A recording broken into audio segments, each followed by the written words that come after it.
Salam alaikum. Vous voulez connaître la suite? C'est parti.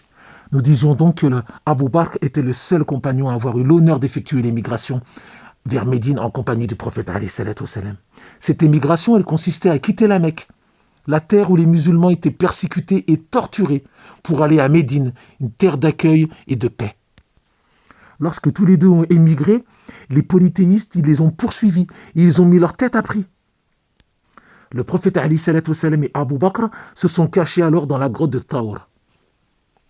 Les polythéistes ont suivi leurs traces jusqu'à arriver devant la grotte. Abu Bakr s'attrista car il craignait que le prophète alayhi salatu wassalam se fasse tuer. Mais le prophète alayhi salatu wassalam l'a rassuré et l'a informé qu'Allah était avec eux pour les protéger. Le Coran nous raconte d'ailleurs cet épisode. Dans la sourate At-Tawbah au verset 40. Bismillahir-Rahmanir-Rahim. Allah l'a déjà secouru lorsque ceux qui avaient mécru l'avaient banni, deuxième de deux. Quand ils étaient dans la grotte et qu'il disait à son compagnon « Ne t'afflige pas, car Allah est avec nous ».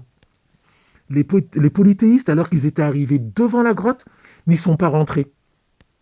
Parce qu'en voyant une toile d'araignée qui bouchait justement l'entrée, ils étaient persuadés que personne n'avait pu entrer à l'intérieur.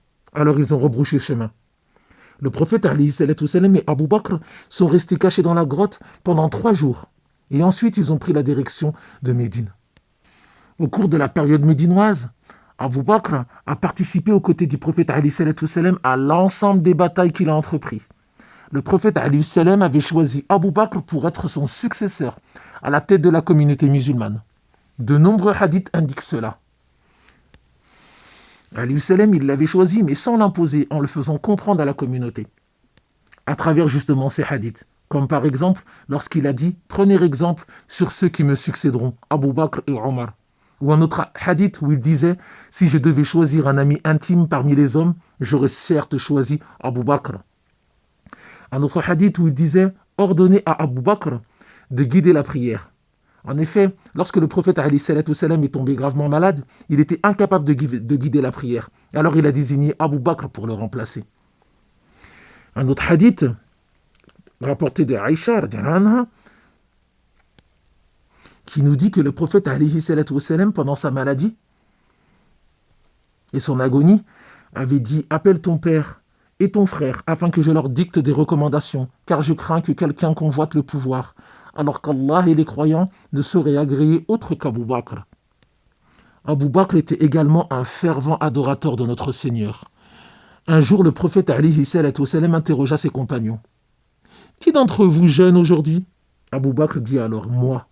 Le prophète alayhi salatu wassalam poursuivit. « Qui d'entre vous a suivi un cortège funèbre aujourd'hui ?»